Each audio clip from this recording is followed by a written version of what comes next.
The grizzled overseer, Beaufort, snatches a sodden bonnet from a cypress root. His eyes fix on something below the water's surface. A lantern, impossibly, still emitting a faint, sickly green glow. What devilry is this? He snarls. The mystery of the vanished girl, and the phantom light hanging heavy in the humid air. The girl was sent to light the way, her lantern a beacon in the oppressive dark, until it was suddenly extinguished, replaced by this unnatural glow.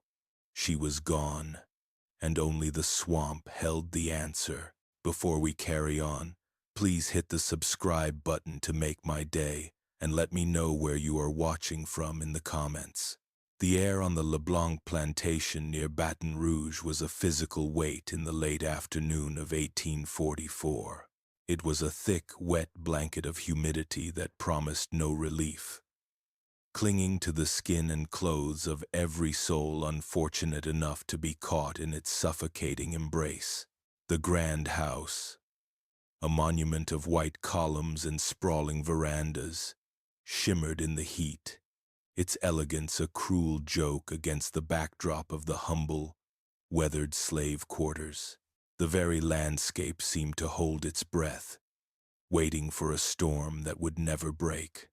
From the porch of the big house, Mistress LeBlanc fanned herself with a palmetto leaf, her movements sharp and impatient. Her gaze swept over the fields, a frown tightening her thin lips. The hands were late returning, and every minute they were not in the fields was a minute of lost profit, a disruption to the perfect, brutal clockwork of her world. Her eyes, as hard and gray as river stones, scanned the quarters and settled on a single, still figure.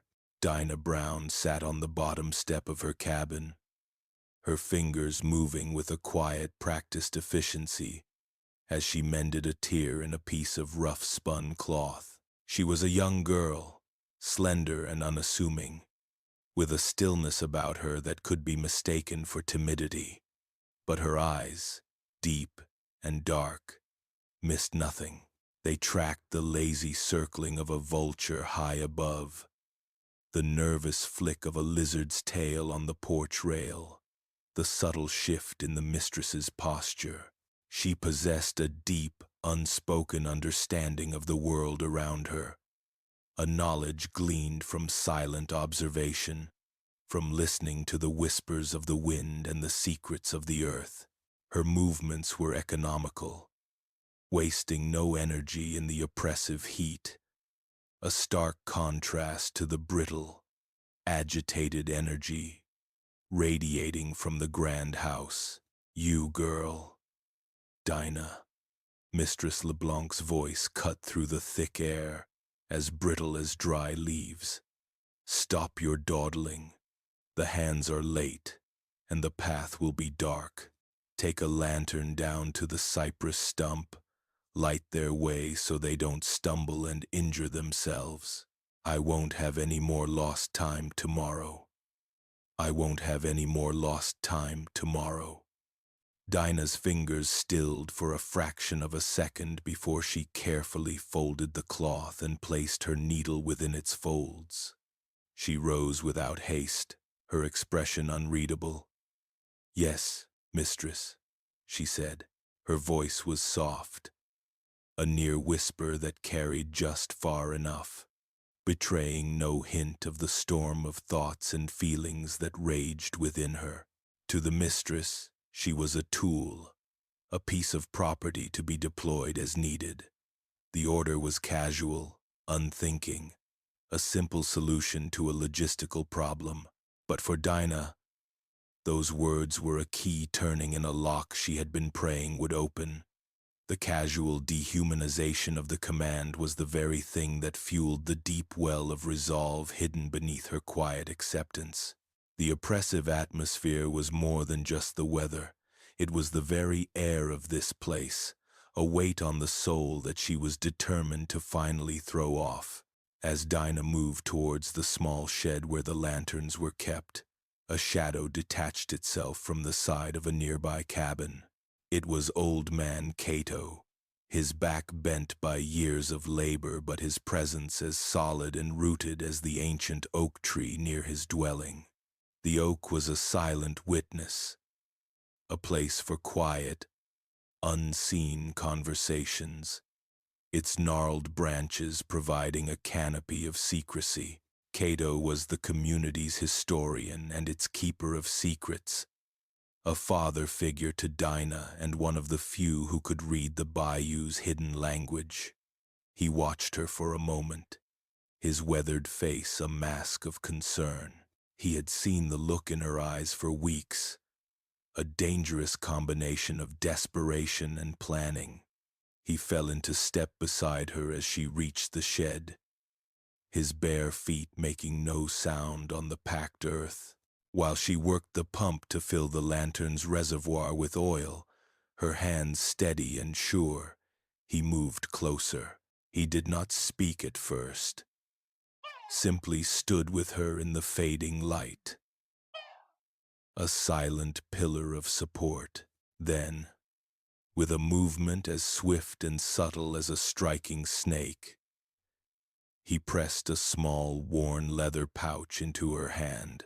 It was surprisingly heavy for its size, and through the soft material, she could feel the brittle texture of dried herbs and something else, something soft and yielding. The night hides many paths, child. Cato's voice was a low rumble, like distant thunder. More than the master knows. Let the swamp guide your feet, not the path he lays for you. Dinah's fingers closed tightly around the pouch.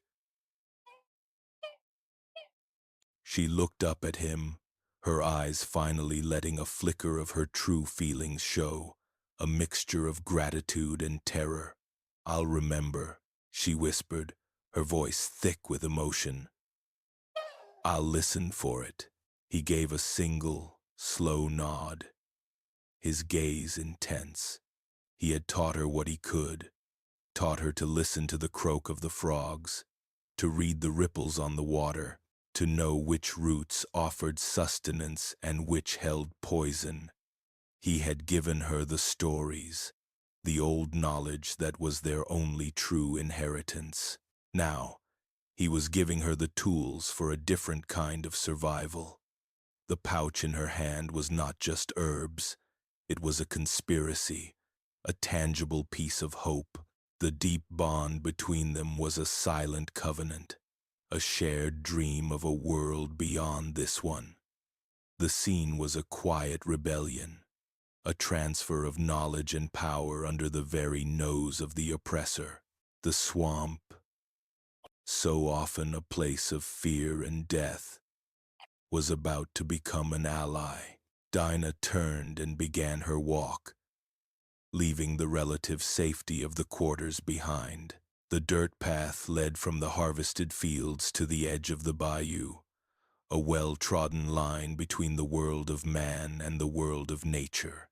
Twilight was bleeding from the sky, the vibrant oranges and purples fading into a deep, inky darkness. The lantern she carried cast a swinging, golden circle of light around her, a fragile bubble in the encroaching night. Her senses were on high alert, every nerve ending tingling with a mixture of fear and heightened awareness. She was not just lighting a path for others, she was walking towards her own destiny, a path shrouded in shadow and uncertainty. The world around her came alive with the symphony of the night. The chirping of crickets rose to a deafening chorus, punctuated by the deep guttural croak of bullfrogs from the unseen water. The air was thick with the smell of damp earth, decaying leaves, and the sweet cloying scent of night-blooming jasmine, a perfume that seemed both beautiful and sinister.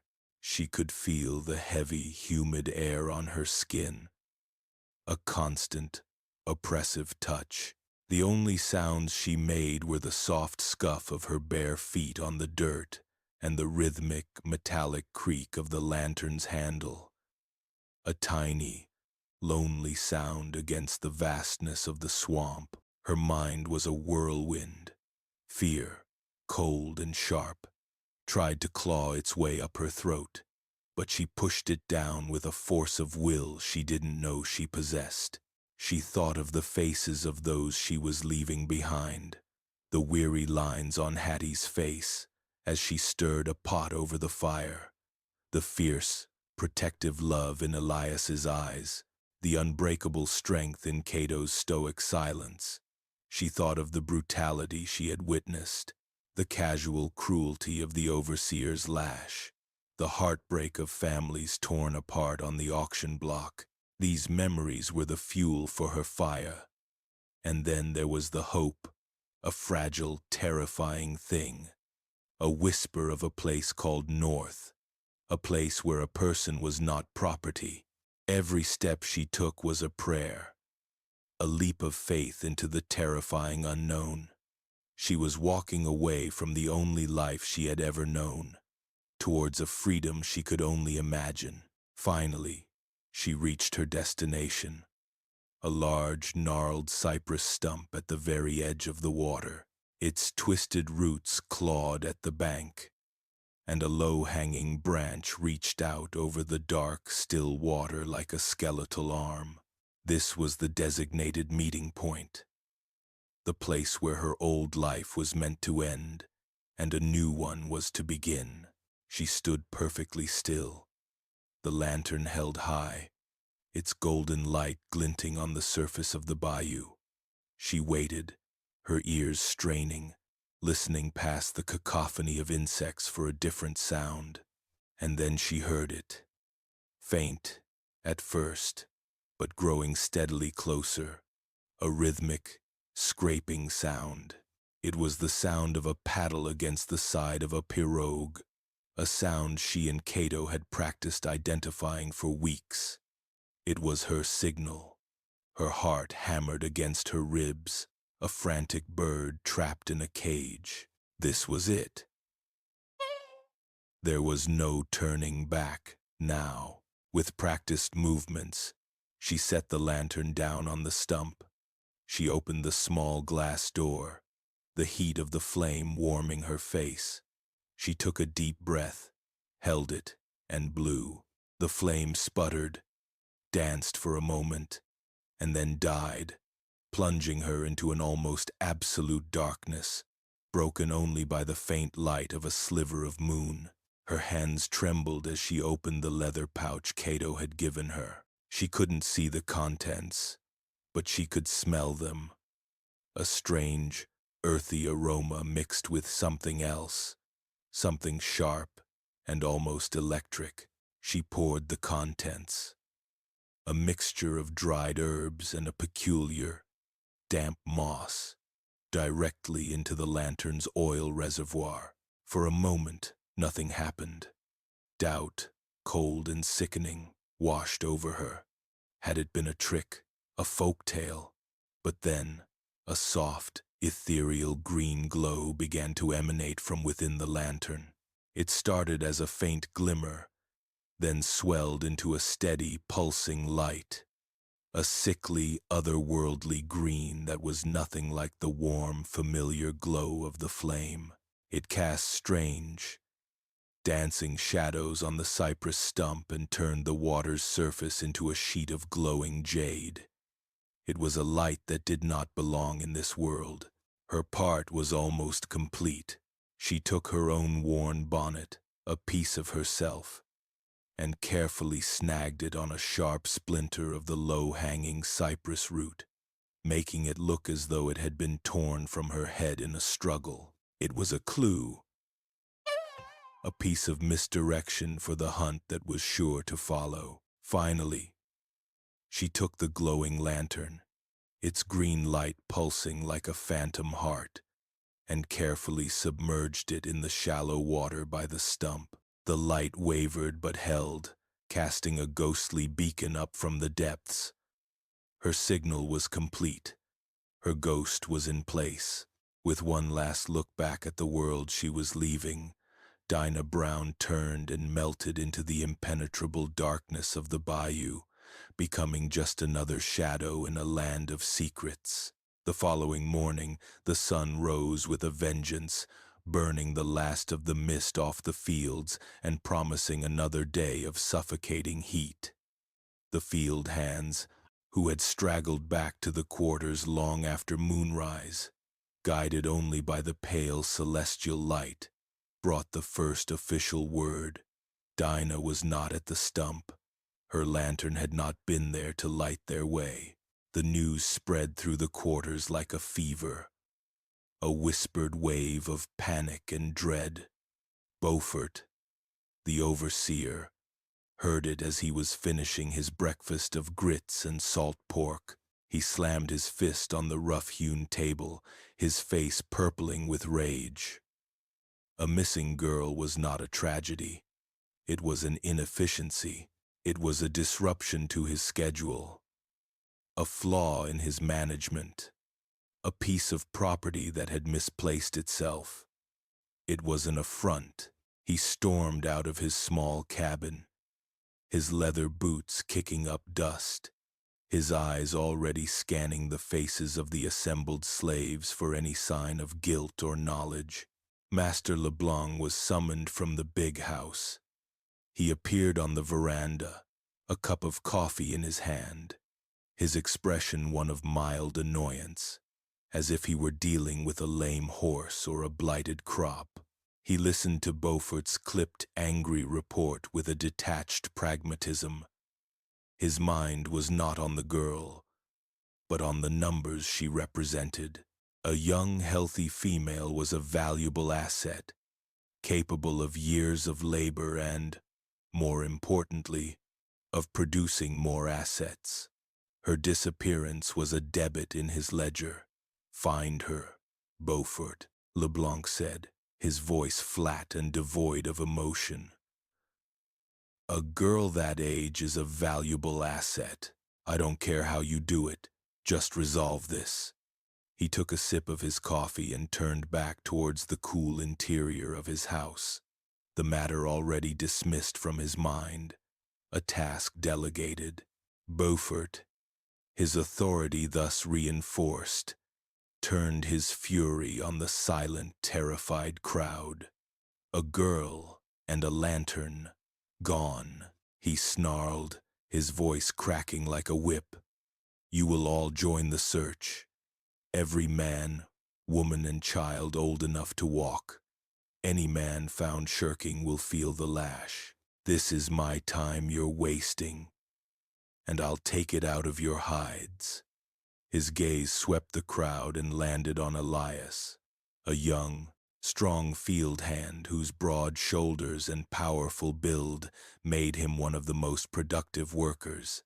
Beaufort had long seen the way Elias's eyes followed Dinah, the small, stolen glances that spoke of a connection deeper than friendship. A cold, cruel smile touched the overseer's lips. "You," he barked, pointing a thick finger at Elias. "You'll be at the front with me. Maybe you know which way a runaway girl might head." Elias felt a cold dread wash over him, a fear so profound it threatened to buckle his knees. He wanted to search, yes, to tear the entire swamp apart with his bare hands until he found her. But to do it under Beaufort's hateful gaze felt like a profanation. He gave a short, jerky nod, his heart a stone in his chest, and fell into line as the grim procession, a search party born of anger and fear, began its march towards the bayou.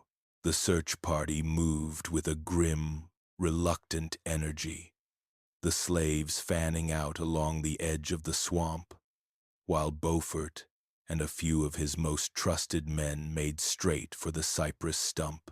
The morning air was already thick, and the sounds of the bayou, which had been a symphony of life the night before, now seemed menacing and secretive. Elias's eyes darted everywhere, scanning the muddy banks, the dark water, the tangled roots, his mind a maelstrom of horrific images. He pictured her stumbling, falling, a snake's bite, the silent, terrifying drag of an alligator. The air felt thin in his lungs, each breath a painful effort. It was Beaufort who found the first clue. "Here," he grunted, his voice laced with a grim sort of triumph. He pointed with the toe of his boot to the low-hanging cypress root. There, snagged on a splintered piece of wood, was Dinah's bonnet. It was damp with dew, a small, pathetic piece of cloth that seemed to scream her absence. Elias saw it, and his blood ran cold. It looked so final, so violent, as if it had been torn from her head. He felt a wave of nausea and had to clench his fists to keep from crying out. Beaufort, however, saw it as a simple confirmation. He muttered to the man next to him, "Or she slipped and hit her head. Drag the water near the bank. We'll find what's left of her soon enough." But they did not find a body. What they found was something far stranger. One of the other men, wading cautiously in the shallows, let out a startled yell. "Overseer! Look here!" In the water. He was pointing a trembling finger at a spot just below the surface, near the base of the stump. At first, it was just a strange shimmer, but as they gathered closer, they could all see it. A faint but distinct green light was pulsing from the murky depths. It was a sickly, unnatural glow, like trapped foxfire or a spirit light from a ghost story. For a long moment, no one moved. They just stared, a collective chill running through the group despite the rising heat. Finally, Beaufort, his patience worn thin by this new absurdity, shoved the man aside and plunged his arm into the water. He groped around for a moment before his fingers closed on the lantern's handle. He hauled it up, dripping mud and water, and set it on the bank. The green glow was still there, emanating from within the glass, illuminating the strange, pulpy mass of herbs and moss that now floated in the oil. As the morning light grew stronger, the eerie glow seemed to weaken, fading slowly as if the sun itself were poison to it. Within a minute, it was gone completely, leaving only a normal, mud-caked lantern. The men stared at it, then at each other, their faces a mixture of fear and confusion. This was not the work of an alligator. This was something else. "What devilry is this?" Beaufort whispered, his voice hoarse. He stared at the lantern, his mind struggling to comprehend what he had just seen. He was a man who understood the simple mechanics of violence and fear, of whips and chains. He did not understand magic. "It's like foxfire, but inside the glass," he said, more to himself than to anyone else. He kicked at the lantern, a sudden burst of anger masking his fear. "It's a trick, a curse." The mystery of the missing girl had deepened, shifting from a simple search for a runaway into something sinister and strange, something that felt like a personal mockery of his authority. The Bayou was not giving up its secrets. It was presenting him with an impossible riddle, and Beaufort's frustration mounted with every silent, inexplicable second. Among the searchers, two men stood as islands of opposing emotions. Elias, having seen the bonnet and now the spectral lantern, was nearly undone by grief and terror. His mind, unable to process the unnatural light, latched on to the most primal fears. "Her bonnet, Cato," he whispered, his voice frantic and choked as he found himself beside the old man. "She's been taken by a gator, or worse. That light, It's a sign of a soul in torment. He was shaking, his strong frame trembling like a leaf. He looked at Cato, desperate for some word of comfort, some rational explanation that would chase away the encroaching madness. Old man Cato, however, remained outwardly stoic, his face an unreadable mask of weathered wrinkles. He had seen the bonnet, a part of the plan he and Dinah had devised, and he had seen the lantern, the culmination of his own secret knowledge. While Elias saw death, Cato saw the blossoming of a desperate, beautiful hope. But his face showed none of this. He watched Beaufort and the other white men, his eyes missing nothing, gauging their reactions, listening to their fearful whispers. He knew that their fear was Dinah's greatest shield. He placed a heavy hand on Elias's shoulder, a gesture that was both comforting and commanding. The Bayou keeps its secrets, son.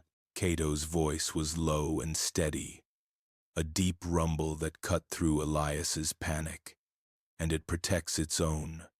We look where he tells us to look, and we see what he expects us to see. Keep your head down and your heart quiet. Cato then raised his voice just enough for a nearby cluster of searchers to hear. Perhaps we should search to the west, along the old trapping line. The ground is soft there. She might have left a track. He knew full well the trapping line was a muddy dead end, a place where any track would be swallowed by the swamp, a perfect waste of time that led directly away from Dinah's true northern path. He was not just a watcher, he was a shepherd, subtly guiding the flock of hunters away from the lamb. A hidden battle of wits had begun, a silent war waged with whispers and suggestions, with Cato's ancient knowledge pitted against the overseer's brute force. By evening, the search had yielded nothing more.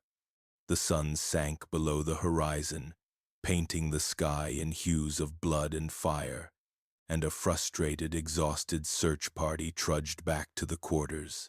Beaufort's anger had curdled into a venomous suspicion. The girl had not simply vanished. The bonnet, the lantern, it was all too neat, too strange. It was a performance, and if there was a performance, there were actors. His failure to find her, to solve the riddle, was a public humiliation, and he was determined to find someone to punish for it. His gaze, now predatory, swept over the faces of the slaves gathered in the main yard, their exhaustion and fear a satisfying sight, but not satisfying enough. He singled out Elias. He had seen the boy's distress all day, had seen the way he looked at the bonnet, had sensed the raw, personal nature of his fear. Beaufort barked, grabbing Elias by the front of his shirt and shoving him into the center of the yard. "You were sweet on her, boy. Don't lie to me." He leaned in close, his breath sour with whiskey and rage. "What did she tell you? Where was she planning to run?" He shook Elias, the boy's head snapping back and forth. Elias, his heart pounding with terror, squeezed his eyes shut, Cato's words echoing in his mind. Asterisk. Keep your head down and your heart quiet. Asterisk. He could feel the burn of tears behind his eyes, but he forced them back. He could not give Beaufort the satisfaction. "Nothin', sir," he choked out, the words tasting like ash. "She told me nothin', I swear it." Beaufort hit him then, a hard, open-handed slap that sent Elias stumbling to the ground, the taste of blood filling his mouth.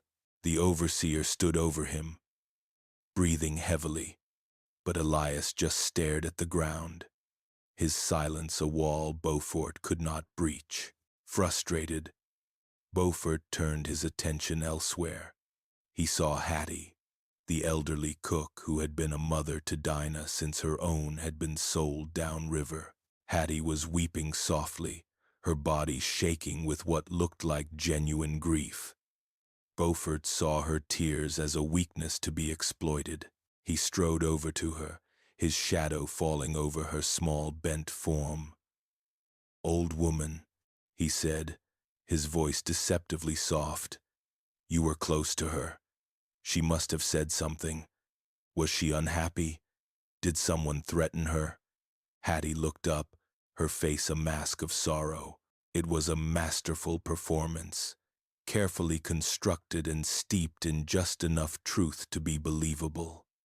"That poor child," she cried, her voice thick with real and feigned tears. "She was just quiet, lost in her own world yesterday. Said the air felt heavy, like a storm was comin'. She was lookin' towards the bayou all afternoon. Said she heard it callin' her name. She dissolved into another round of sobs, burying her face in her apron. It was a perfect misdirection, a story that painted Dinah not as a cunning runaway, but as a sad, fey creature, perhaps lured to her death by the swamp's melancholic beauty or her own despair. It was a narrative the white men could understand. A tragedy, not a rebellion. The quiet solidarity of the enslaved community, their shared, unspoken conspiracy of silence, was a fortress, and for now, it was holding strong against the overseer's violent siege. In the evenings that followed, a new kind of quiet settled over the slave quarters of the LeBlanc plantation. It was not the quiet of exhaustion, but the tense, watchful silence of a community holding a collective breath. Beaufort's rage had subsided into a festering suspicion that poisoned the air, his eyes constantly sweeping over them, searching for the crack in their silent facade. Fear was a constant companion, but now it was mingled with something else, a shared, unspoken secret that bound them together more tightly than their chains. It was into this charged atmosphere that old man Cato began to spin his web. He did not preach or proclaim. His methods were far more subtle. He started, as he often did, with the children, as they gathered around a small, smoky fire after the evening meal, their bellies full of corn mush and their minds hungry for stories. Cato would begin to speak, his voice a low, mesmerizing rumble.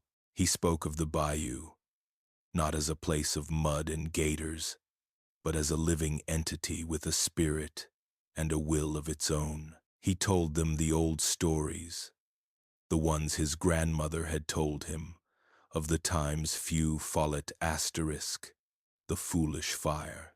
He described it as a flickering light, sometimes blue, sometimes a pretty, inviting green, that danced over the dark water on moonless nights. It was the bayou's soul, he said, and sometimes it got lonely. His voice would drop to a conspiratorial whisper, and the children would lean in closer, their eyes wide in the firelight. The adults, mending clothes or sharpening tools nearby, would pretend not to listen, but their hands would still and their heads would tilt, catching every carefully chosen word. "The bayou has a spirit," Cato said one evening, his gaze fixed on the dancing flames as if he could see the ghost light there. "Sometimes it gets lonely. It sends out a light, a pretty green or blue light, and it calls people to it. It whispers their name on the wind, a sound only they can hear." He paused, letting the weight of his words sink in. "They follow the light, mesmerized by its beauty, and they walk right into the water, and they are never seen again. They don't die, not really. They just become part of the swamp. They become a whisper on the wind, a ripple in the water. Like our Dinah, he said her name softly, with a profound sadness that felt both genuine and performative. He looked around at the small, upturned faces, the light they saw in her lantern. That was the time's few fallen times coming to claim her. It turned her lantern into one of its own and called her home. The story spread like wildfire, a comforting balm on a raw wound. It gave them an explanation for Dinah's disappearance that did not involve the lash or the auction block. It was a supernatural event, an act of the swamp, not an act of defiance. It was a narrative they could safely repeat if questioned. A piece of folklore that deflected the master's wrath by blaming a force beyond anyone's control. It allowed them to mourn her openly, to speak her name with sorrow, transforming her into a mythical figure, a child of the Bayou. This shared secret, this communal act of storytelling, was a quiet but powerful form of resistance. It was a way to control her memory, to honor her flight without betraying it, and to build a legend that would protect the truth. While the legend of the time's few fallen times took root in the quarters, Beaufort's frustration curdled into a dangerous obsession. The official search had been called off after 3 fruitless days, a public declaration of his failure. The mystery of the girl and her impossible lantern was an affront to his authority, a riddle he could not solve that mocked him from the silent, knowing glances of the slaves. He retreated to his small, stuffy office, a space that smelled of stale whiskey and sweat. On his desk, beside a stack of tally sheets and a coiled leather whip, sat the lantern. It was inert now, just a mud-caked piece of metal and glass. But to Beaufort, it was a living thing, a symbol of his humiliation. He would spend hours staring at it, picking it up, turning it over and over in his thick, calloused hands. He unscrewed the reservoir and sniffed the oily residue, catching the faint, strange scent of the herbs. He scraped at the dried moss with his fingernail, trying to understand how it could have produced such a light. It was a trick. He knew it was a trick, but he could not fathom the mechanism of it. His control was slipping, and he could feel it. The slaves moved with a new kind of quiet dignity, their faces closed to him. Cato's stoicism, which he had once seen as the deference of a broken old man, now looked like insolent defiance. The impossible lantern, the girl's seamless disappearance, the sudden, unified silence of the entire plantation, it all felt like a vast conspiracy, orchestrated against him. He was being mocked, not just by the people he was meant to dominate, but by the very swamp itself, a place he had always seen as his to conquer. His failure to solve the mystery was a weakness, and he could feel the foundations of his power, built on fear and brute force, beginning to crumble. His violence, once a calculated tool of control, became erratic and explosive. He drove the remaining work gangs with a relentless fury, the crack of his lash echoing across the fields for the smallest infraction. He was a man haunted by a green light, and he was determined to exorcise the ghost by inflicting pain on the living. Elias bore the brunt of this new wave of terror, but he barely felt the blows. His body was a numb shell, his mind lost in a fog of grief. He moved through his days like an automaton, his powerful muscles performing the familiar tasks of chopping cane and hauling wood. But his spirit was absent. He believed Dinah was dead, a victim of the Bayou's casual cruelty, and the unnatural light of the lantern was a sign of her tormented spirit, a thought that gave him no peace. He was forced to continue searching in his spare moments. A cruel pantomime that Beaufort enforced to feed his own obsession. It was during one of these moments, as he searched alone in a remote corner of the plantation near a weeping willow by a slow-moving creek, that his world shifted on its axis. Despair was a physical weight on his shoulders, and he sank to his knees at the base of the tree, burying his face in his hands. A dry, ragged sob tearing from his throat. When the wave of grief subsided, he opened his eyes, his gaze unfocused, staring at the gnarled roots of the willow. And then he saw it, tucked into a hollow between two thick roots, almost completely hidden by a patch of moss, was a small object that did not belong. It was a bird, no bigger than his thumb, crudely carved from a piece of cypress wood. Its shape was clumsy, its wings uneven, but he would have recognized it anywhere. His breath caught in his chest. It was a secret symbol between him and Dinah. They had been leaving them for each other since they were children, small tokens hidden in plain sight. A secret language of affection in a world that denied them any right to their own feelings. His hands trembled as he reached for it, his fingers closing around the familiar shape. It was real.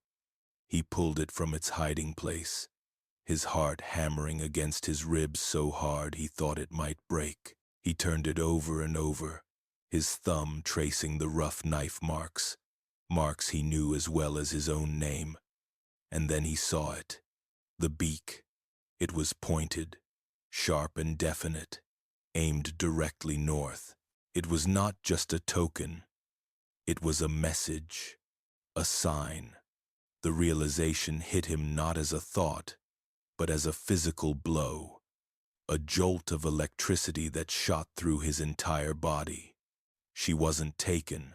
She wasn't dead. She ran. She was alive, and she was heading north. The despair that had been crushing him for days vanished in an instant, replaced by a hope so fierce and bright it was almost painful. He scrambled to his feet, clutching the small wooden bird so tightly its sharp edges dug into his palm. He had to tell Cato. He snatched the bird and, without a second thought, raced back towards the quarters, his feet flying over the ground, his heart soaring with a wild, terrifying joy. He found Cato sitting outside his small, windowless cabin, weaving a basket from river cane, his fingers moving with a slow, deliberate rhythm. Elias burst into the small clearing, his chest heaving, his eyes wild with the news. He didn't speak. He couldn't. He simply skidded to a halt in front of the old man and opened his hand, revealing the wooden bird. Cato's fingers stilled. He looked from the bird in Elias's palm to the boy's ecstatic, tear-streaked face. For the first time since Dinah had vanished, the old man's calm, impenetrable facade finally broke. A small, weary smile touched his lips, and a deep sigh escaped him, a sound of profound relief and profound exhaustion. He reached out and gently took the bird from Elias, his own fingers tracing the crude carving. "She made it, Cato," Elias finally gasped, the words tumbling out in a rush.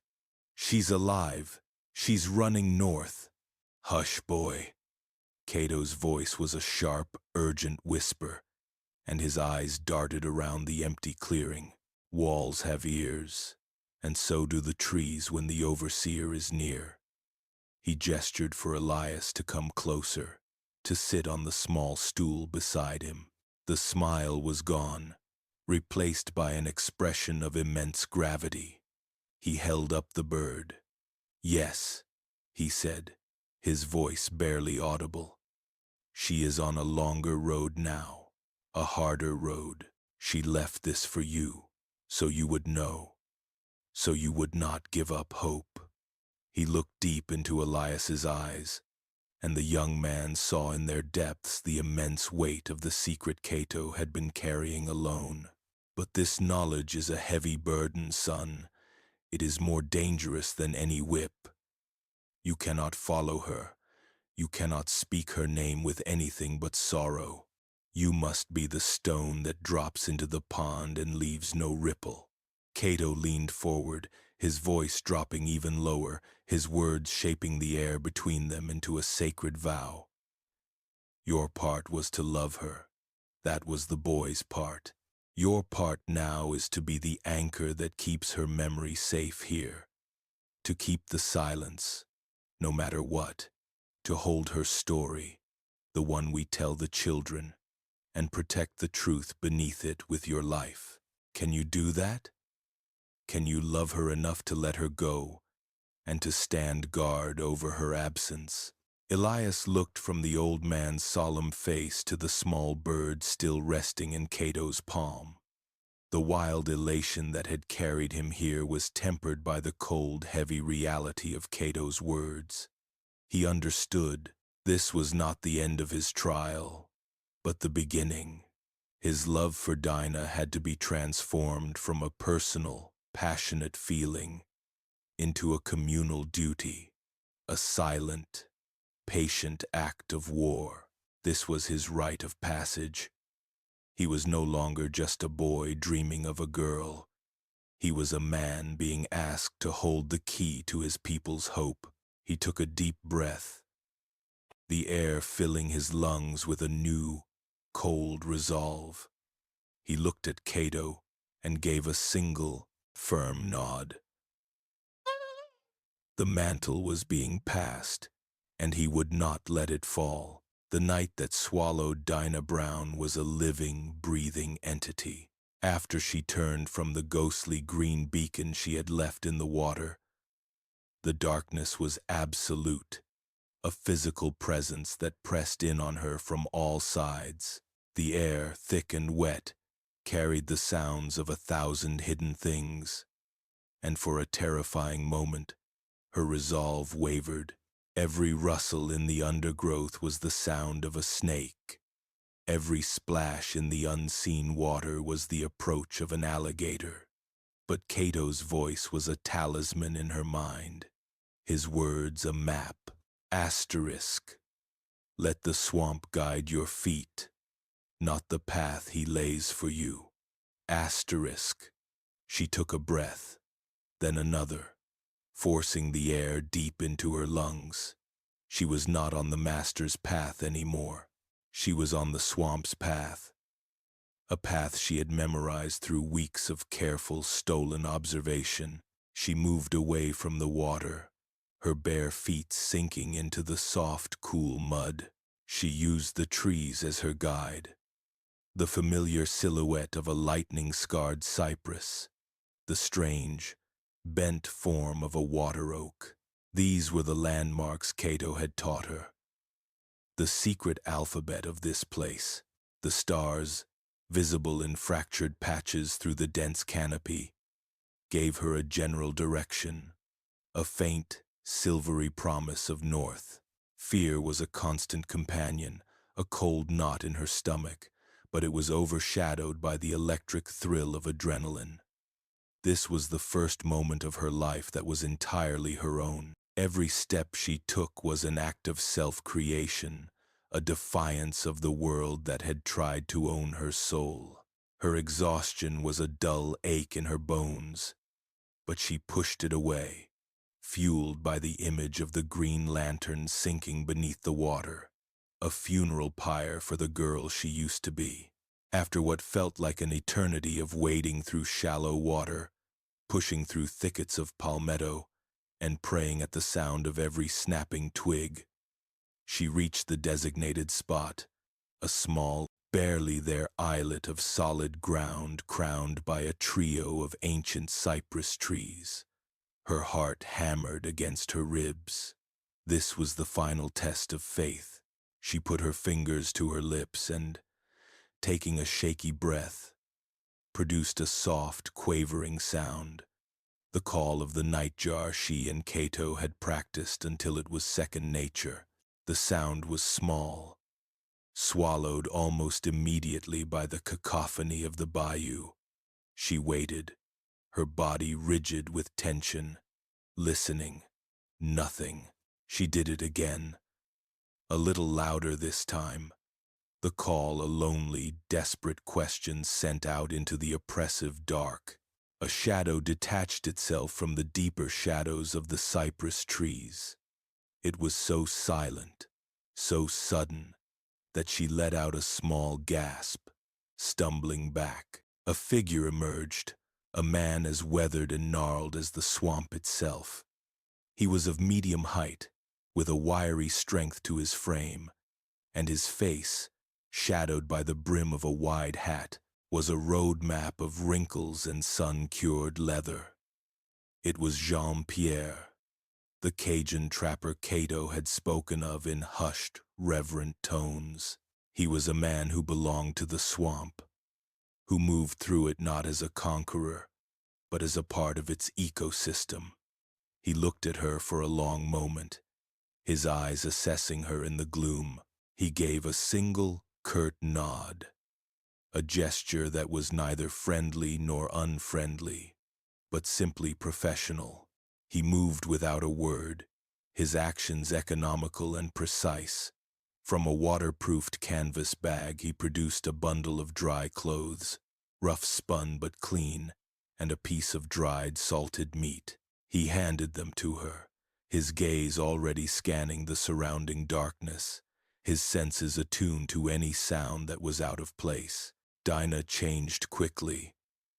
The dry clothes, a shocking, wonderful comfort against her cold, damp skin. She devoured the jerky, the salty, tough meat, the most delicious thing she had ever tasted. A communion of survival. Jean-Pierre waited with an unnerving patience, his stillness a stark contrast to the frantic energy still coursing through her veins. When she was ready, he simply turned and pointed his chin towards a small pirogue that was hidden, nearly invisible, amongst the cypress roots. He held a finger to his lips, an unnecessary gesture as they had not exchanged a single word, and then slipped into the small boat. Dinah followed, her exhaustion momentarily forgotten, replaced by the dawning, terrifying, exhilarating reality of her first taste of true, albeit profoundly dangerous, freedom. The silent competence of the trapper was a strange source of comfort, a steadying presence in a world that had been turned completely upside down. For several days, the bayou was her entire world. The passage with Jean-Pierre was a grueling, terrifying, and transformative journey that stripped her down to her very essence. They traveled only by night, gliding through the labyrinthine waterways in the narrow, unstable pirogue. Jean-Pierre paddled from the stern, his movements so fluid and silent that the boat seemed to move of its own accord, a ghost slipping through a world of shadows. The only sounds were the gentle dip of his paddle, the constant, high-pitched hum of a million insects, and the occasional terrifying bellow of a bull alligator, a sound that vibrated through the water and into Dinah's bones. The darkness was a thick, living thing, and in it, the eyes of alligators glowed like malevolent red coals along the banks, watching their passage. During the day, Jean-Pierre would guide the pirogue into dense thickets of mangrove or under the low-hanging branches of a willow, covering it with Spanish moss until it disappeared completely. They would spend the daylight hours in an oppressive, sweltering silence, not daring to speak or make a sound. Leeches, black and slick, found their way to her skin, and she had to learn to pull them off with a steady, practiced hand, fighting back the wave of revulsion. The swamp was a constant assault on the senses, a place of profound and terrible beauty. Jean-Pierre, a man of few words, became her teacher. He did not give lessons, he gave commands and observations, his voice a low patois that was sometimes hard for her to understand. "See that bend?" he'd whisper, pointing with his paddle as they navigated a particularly dark channel one night. "Water moves fast there, means deep channel, good for travel. But the banks are soft, never step there." He taught her how to find the starchy, edible roots of the arrowhead plant, how to read the ripples on the water to detect submerged logs, and how to move through the undergrowth without snapping a twig. He was teaching her more than survival. He was teaching her a new way of seeing, a new way of being. He was teaching her the language of the swamp. And she was a desperate and attentive student. The girl who had left the LeBlanc plantation, the quiet, observant slave, was being burned away in this crucible of fear and silence. In her place, something new was being forged. She was no longer just a runaway, a piece of property that had fled its owner. She was becoming a survivor, a creature of the swamp, her identity being stripped away and rebuilt by the harsh beauty and constant, imminent danger of her surroundings. Back on the LeBlanc plantation, the search for Dinah was officially called off. Master LeBlanc, tired of the disruption and the waste of man-hours, declared her a loss. He wrote her off in his ledger, a debit of $1,200, and considered the matter closed. For Beaufort, however, it was anything but. The public humiliation was a raw, festering wound. He, the master of the lash and the lord of the fields, had been outwitted. He had been made a fool of, not just by a slip of a girl, but by his entire workforce. He was convinced she had help, that her disappearance was a carefully orchestrated conspiracy, and his paranoia intensified, becoming a predatory lens through which he now viewed the world. He began to watch the slaves with a new, terrifying focus, his mind twisting their every action into a sign of conspiracy. Two women, whispering by the well, were plotting against him. A man who failed to meet his gaze was hiding a secret. The entire plantation, in his mind, had become a nest of silent traitors. His gaze and his hatred fell most heavily on old man Cato. He replayed the events of the disappearance over and over in his mind. The impossible lantern, the girl's clean vanishing, the sudden, unbreachable wall of silence from the slaves, and the infuriatingly plausible legend of the times, few follett times, that had sprung up to explain it all away. It all pointed to one man, Cato, with his quiet dignity that Beaufort now interpreted as brazen defiance. Cato, with his stories and his knowledge of the swamp. Cato, who had stood by with a placid, unreadable expression while Beaufort had raged and floundered. The old man was the heart of this, Beaufort thought, his hands clenching into fists. He was the root of the poison ivy that was choking his authority. Break the heart, and the body will fall. The hunt for the girl was over, but a new, more personal hunt was just beginning. Elias was on fire. The knowledge of Dinah's escape burned within him, a restless, agonizing energy. He was consumed by a youthful, desperate desire to follow her, to cast off his own chains and plunge into the swamp after her. He could not bear the thought of her facing the dangers of the north alone, while he remained here, a prisoner. His love, once a source of quiet hope, had become a torment, urging him towards reckless action. He began to secretly gather supplies, his movements furtive and clumsy. He managed to palm a small, sharp knife from the tanning shed. He stole a piece of flint from the blacksmith's shop. He saved and dried small pieces of meat from his meager rations. His plan was simple, foolish, and born of a desperate heart. He would run. He would follow the direction of the carved bird and find her. He found a hiding place for his small cache of supplies behind a loose stone in the wall of the tool shed. It was late in the evening, the sky bruised with the last vestiges of twilight.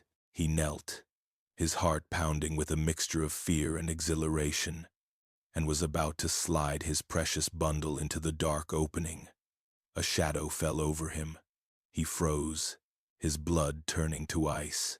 He looked up slowly, expecting to see Beaufort's cruel, triumphant face. But it was Cato. The old man stood there, his expression unreadable in the gloom. But Elias could feel the profound disappointment radiating from him like a cold wave. Cato didn't speak.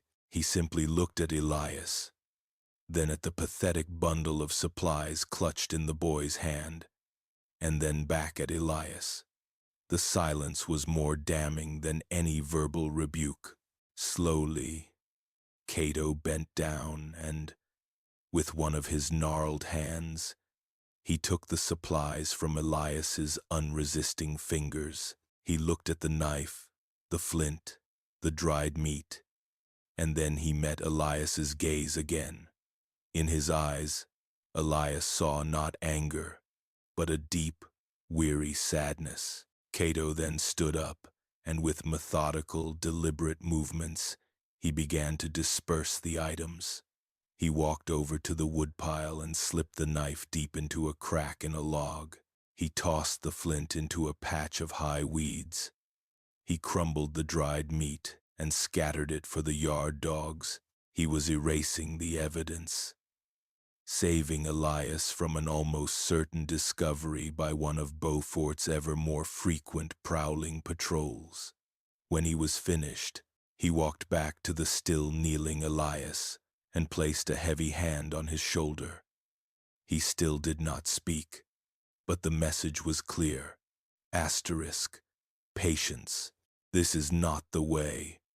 Asterisk, Elias felt a hot wave of shame wash over him, followed by a surge of bitter frustration. He had failed his first test. He had learned the hard lesson that separated reckless action from strategic patience, the boy's impulse from the man's resolve. Cato's silent intervention was a powerful, painful lesson in the long, slow, brutal war they were fighting. The pirogue slid through a final, impossibly narrow channel. The water black and still, the cypress trees forming a dense, living wall on either side. Jean-Pierre guided the boat with a final, silent push, and it nudged against a muddy bank hidden beneath a curtain of Spanish moss. He gestured with his chin, and Dinah, her muscles aching with a deep, profound weariness, climbed out onto solid ground. For the first time in days, the earth beneath her feet did not squish or suck at her ankles. She looked up and her breath caught in her throat. She was standing at the edge of a village, a place that should not exist, a phantom community carved out of the very heart of the swamp.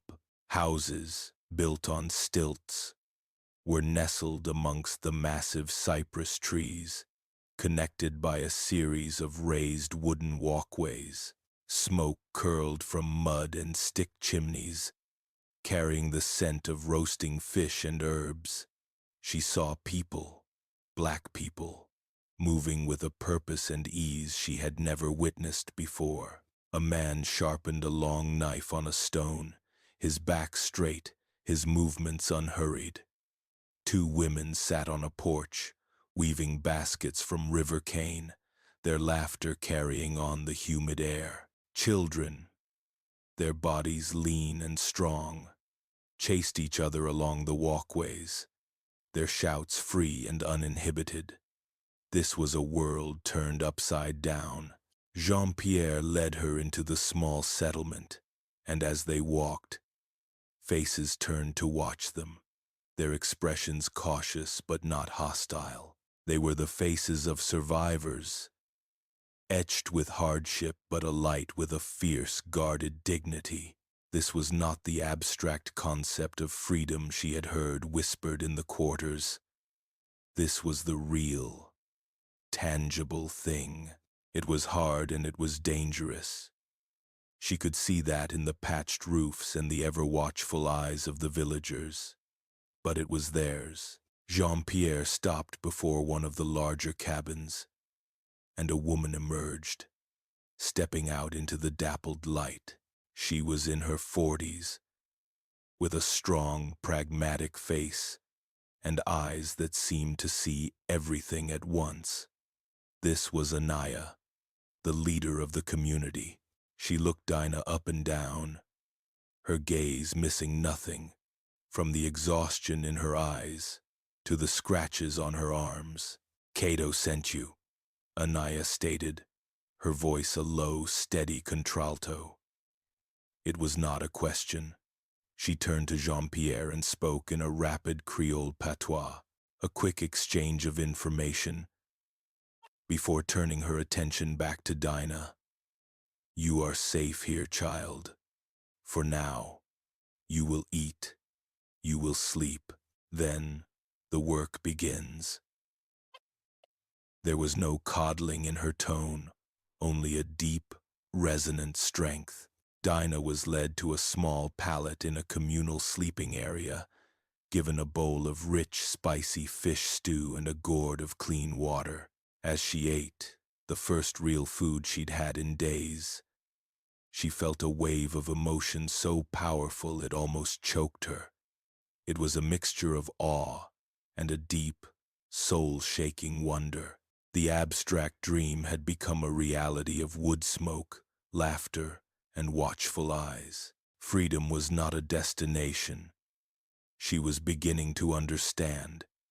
It was a place you had to build and guard every single day. A few days later, once the deep ache had left her bones and the terror of the journey had receded to a dull thrum beneath her skin, Anaya summoned her to her cabin. The small room was neat and orderly, filled with drying herbs, neatly folded cloth, and tools for carving and weaving. Anaya sat at a small table, sharpening a knife with a whetstone, the rhythmic scrape of metal on stone the only sound. She did not look up as Dinah entered. "The girl who came here is gone," Anaya said, her voice even. "Dinah Brown was lost to the Bayou. The swamp took her. Do you understand?" She finally lifted her head, her gaze sharp and penetrating. She was a slave. Her back was bent from labor. Her eyes were always downcast. She spoke only when spoken to. "That girl cannot go north. They would see her for what she is in a heartbeat, and they would send her back." Anaya stood and began to walk around Dinah, circling her like a predator, her eyes examining every detail of her posture, her expression.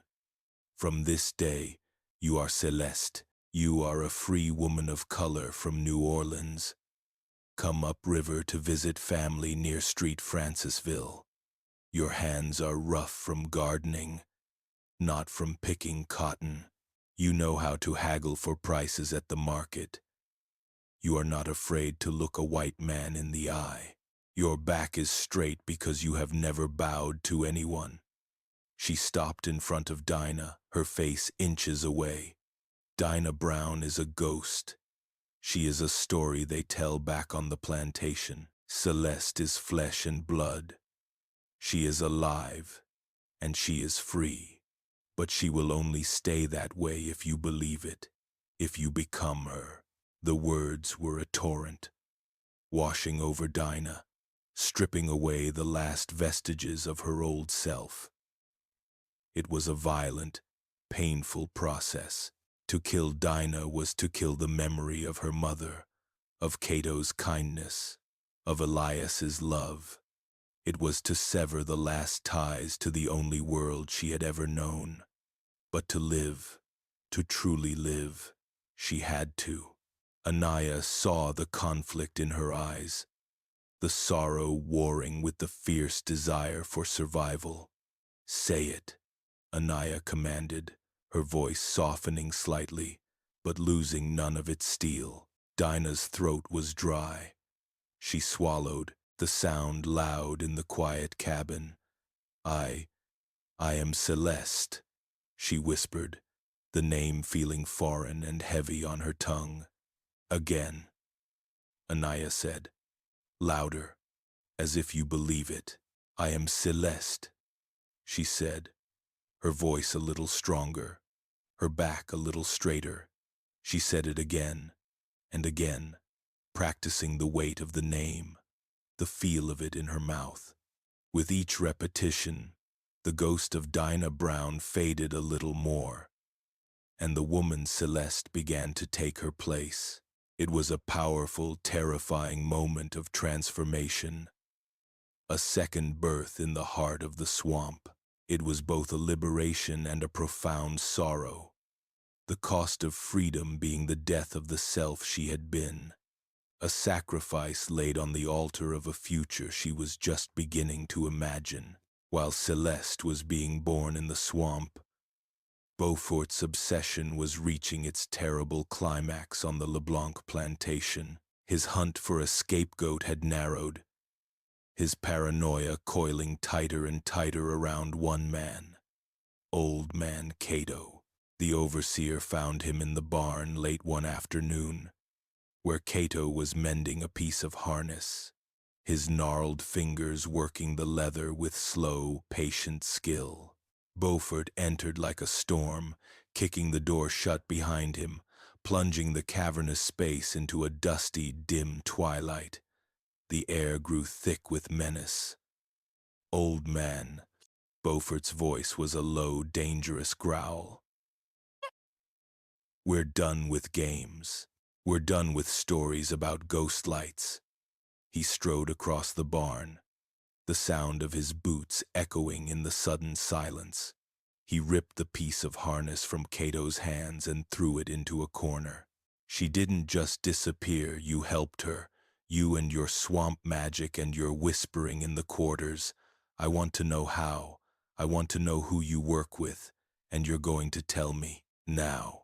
Cato looked up at him, his face calm, his eyes holding a deep, ancient stillness that infuriated Beaufort more than any defiance. He did not speak. He simply watched the overseer, his silence a shield, a fortress. Beaufort, his face contorted with rage, dispensed with any further questions. He resorted to the only language he truly understood, the language of pure brutality. The first blow was a backhanded fist across the face that snapped Cato's head to the side. The old man staggered but did not fall. He simply straightened up, a thin trickle of blood running from the corner of his mouth, and met Beaufort's gaze again. His silence remained unbroken. The overseer let out a roar of pure frustration, and the beating began in earnest. He used his fists, his boots, a discarded piece of wood. The sounds were sickening, the wet thud of blows landing on flesh and bone, the grunts of effort from Beaufort as he poured all of his rage and humiliation into the assault. Through it all, Cato refused to make a sound. He did not cry out. He did not beg. He did not even groan. He absorbed the punishment with a terrifying, unbreakable silence, his body taking the abuse, while his spirit seemed to retreat to a place Beaufort could not touch. He crumpled to the floor of the barn, but still his silence held. It was the most profound act of defiance Beaufort had ever encountered. It was not passive. It was an active, powerful force, a silence that screamed the overseer's impotence. The slaves in the nearby fields heard the terrible sounds from the barn, and they knew what was happening, and they knew why. They were powerless to intervene, and every blow that landed on Cato's body was a blow against them all. His silent sacrifice was consecrating the secret of Dinah's escape in blood and pain, transforming him from a respected elder into a living legend, a martyr for a cause no one dared name. The next day, the sun rose on a changed world. Elias, his heart a cold, hard knot of dread, saw it from the edge of the fields. Two men were helping Cato back to his cabin, the old man's body bruised, broken, and barely able to stand, but his head was held high. In that single horrific moment, Elias understood everything. He understood the true meaning of Cato's words, the true cost of the silence he had been commanded to keep, his own youthful impatience, his reckless desire to be a hero and run, shriveled inside him, burned away by the sight of Cato's sacrifice. It was replaced by something new, a cold, hard resolve that settled deep in his bones. He finally understood his role. It was not to run. It was to stay. It was to become a part of the wall, a silent guardian, an anchor. His personal desires, his love for Dinah, his dream of his own freedom, they all had to be sublimated for the greater good, for the survival of the network that Cato had protected with his own body. He felt a profound maturation settle over him, a heavy mantle of responsibility. He was no longer a boy. Later that week, his chance came. He was working in a field that bordered a neighboring plantation. He saw a man he recognized from Cato's brief coded descriptions, a known contact, a link in the chain. The man was working his way down a row of cotton, his head down. Elias knew that Beaufort, his paranoia now at a fever pitch, had been setting traps, watching for any communication between the slaves of different plantations. He remembered the signal Cato had taught him, a simple, everyday action that, in this secret war, meant everything. When he was sure no one was looking, Elias walked over to a row of tools that had been left by the fence line. With a deliberate, almost prayerful movement, he picked up a heavy hoe and moved it, placing it a few feet away from the others, its blade pointing away from the LeBlanc plantation. It was a simple act of misplacing a tool. But to the man in the next field, it was a clear, shouted warning. Danger, stay away. The hunter is watching. Elias turned and walked back to his work, his heart steady, his hands sure. The mantle had been passed. He had become the anchor Cato told him to be. The journey north was a disorienting tapestry of fear and fleeting kindness. Celeste, the woman forged in the Bayou and tempered by the maroon community, was passed along the secret network like a precious, fragile package. From Anaya's village, she was guided by another silent trapper to a small, isolated farmstead, owned by a free black family. There, she spent a week hidden in a hayloft, listening to the sounds of a life she could barely comprehend, a life of ownership and self-determination, while practicing the straightness of her back and the steadiness of her gaze in a small, cracked piece of mirror. She learned to speak of New Orleans, a city she had never seen, using details fed to her by the farmer's wife, who had been there once as a girl. She spoke of the French market, of the sound of church bells, of the taste of beignets, her voice gaining confidence with each telling, the lie becoming a second skin. From the farm, she was taken in the dead of night, hidden under blankets in the bottom of a wagon, to a small town on the banks of a tributary river. Her next sanctuary was the back room of a bakery, a space filled with the constant, comforting smell of baking bread. The baker, a stern German man with flour in his eyebrows and sadness in his eyes, never spoke to her directly, but every morning she would find a warm loaf of bread and a cup of milk waiting for her.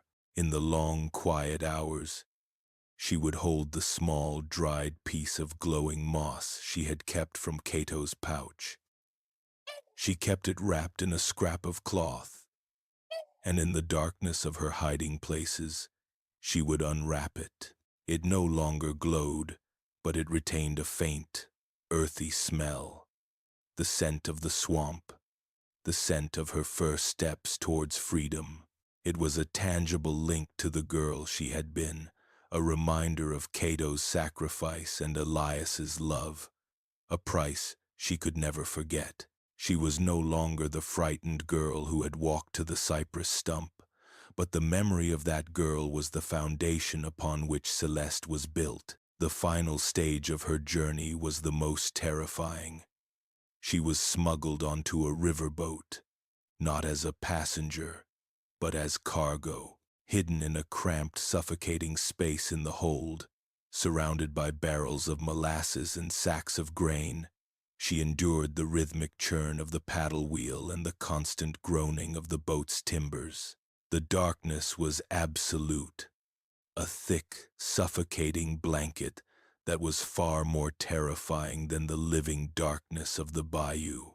In the swamp, the night was filled with the sounds of life. Here, the darkness was filled with the sounds of the machine that was carrying her towards an unknown future. In that oppressive blackness, she reflected on the impossible path she had walked.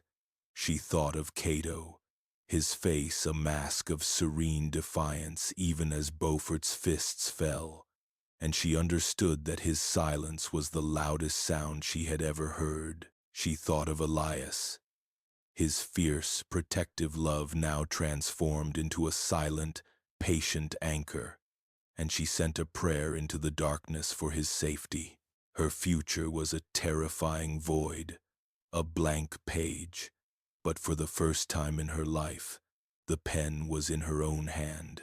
The journey was physically ending, but her life's journey, the journey of being Celeste, was just beginning. The tone in the darkness of the cargo hold was one of somber hope and a profound, aching gratitude for the price others had paid for her ticket. A year passed. The seasons turned on the LeBlanc plantation. The cane grew, was harvested, and grew again. The system, that great brutal machine, ground on, but one of its cogs had been replaced. Beaufort was gone. His failure to recover the lost property of Dinah Brown was the final nail in the coffin of his authority. His escalating, erratic brutality had begun to affect productivity, his terror yielding not efficiency but a sullen, slow-moving resistance from the workforce. Master LeBlanc, in his cold, pragmatic calculus, saw that Beaufort's methods were now producing diminishing returns. The overseer's obsession with the silent, broken Cato had become a liability, so Beaufort was dismissed, sent packing with his meager belongings and the mud-caked lantern, which he kept, a permanent symbol of his inexplicable failure. A new overseer was brought in, a man named Miller. He was not overtly cruel like Beaufort. He did not carry his rage on the surface like a second skin. His voice was quiet, his movements measured. He rarely used the lash, preferring to use the threat of selling someone downriver, a more subtle and, in many ways, more terrifying form of control. The immediate reign of terror was over. The daily fear of an explosive, unpredictable beating had subsided, but the tyranny remained, woven into the very fabric of the place. It was a small, hollow victory. The slaves had outlasted the tyrant, but not the tyranny. Life went on, the rhythm of work and exhaustion reasserting itself. But something had changed in the quarters. The memory of Dinah's flight and Cato's sacrifice had become a cornerstone of their communal identity. A secret history passed in whispers, a shared legend that nourished a spark of defiance in the deep, dark soil of their bondage. 2 decades later, the fire in the center of the quarters still burned, a beacon against the encroaching darkness. The faces around it were new, a generation born into the world that Dinah had fled. Elias, his hair now shot through with gray and his back bent from a lifetime of labor, was now the old man, the elder, the keeper of the stories.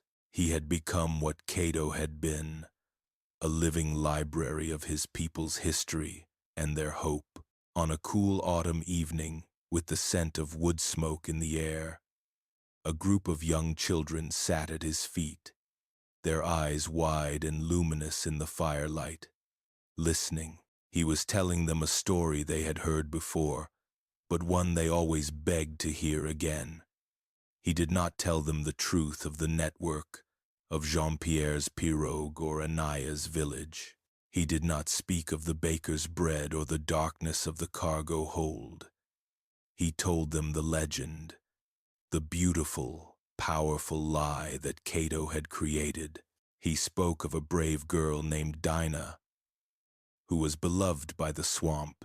He told them how she had been sent to the bayou's edge with a lantern, and how the spirit of the swamp, the time's few follett asterisk, had called to her, whispering her name on the wind. He described how her lantern had turned a magical, ghostly green as she walked into the water, not to die, but to join the spirit world, to become a guardian of the bayou.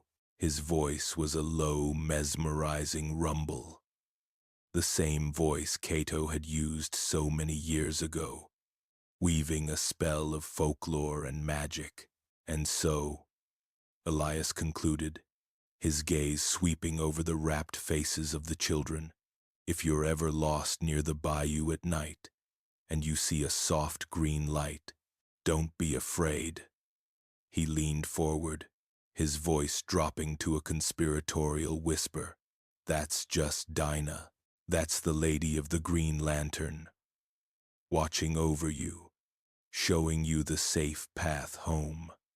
The story was a history, a warning, and a coded message of hope, all at once. The truth of Dinah's escape had been transformed into a myth that served the community, a story that held their history and their dreams of a future they might not live to see. It was a bittersweet and powerful legacy, a rebellion disguised as a ghost story. Years later, long after the Great War had come and gone, long after the chains had been broken, but the struggle for true freedom had just begun, the Louisiana Bayou still held its secrets. A young man, his name lost to history, was stumbling through the swamp at night. He was a runaway, fleeing a sharecropping arrangement that was little more than slavery by another name. He was exhausted, lost, his feet cut and bleeding, his heart a cold stone of despair. He had been running for 2 days, and he knew the dogs were not far behind. He collapsed at the base of a massive cypress, ready to give up, ready to let the swamp take him. The fight had gone out of him, leaving only a hollow ache. He closed his eyes, the sounds of the bayou a mocking chorus to his failure. Then he saw it.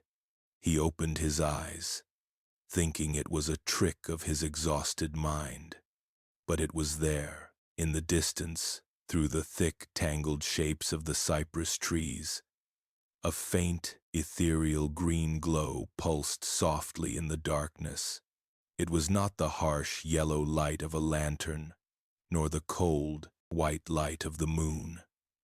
It was a soft, gentle, otherworldly green, and it seemed to beckon him forward. He stared, his breath catching in his throat.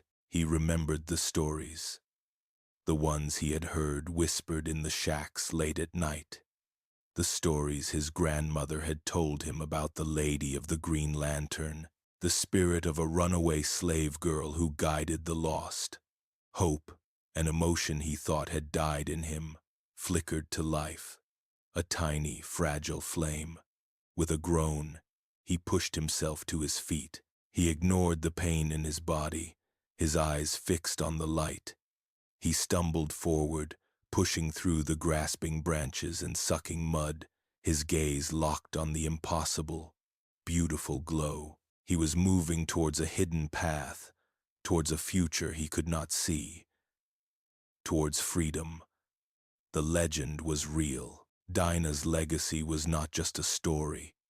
It was an active force in the world, a symbol of enduring hope, a faint green light that continued to shine in the darkest of places, lighting the way for others to follow. The story ended, but the light and the rebellion it represented pulsed on.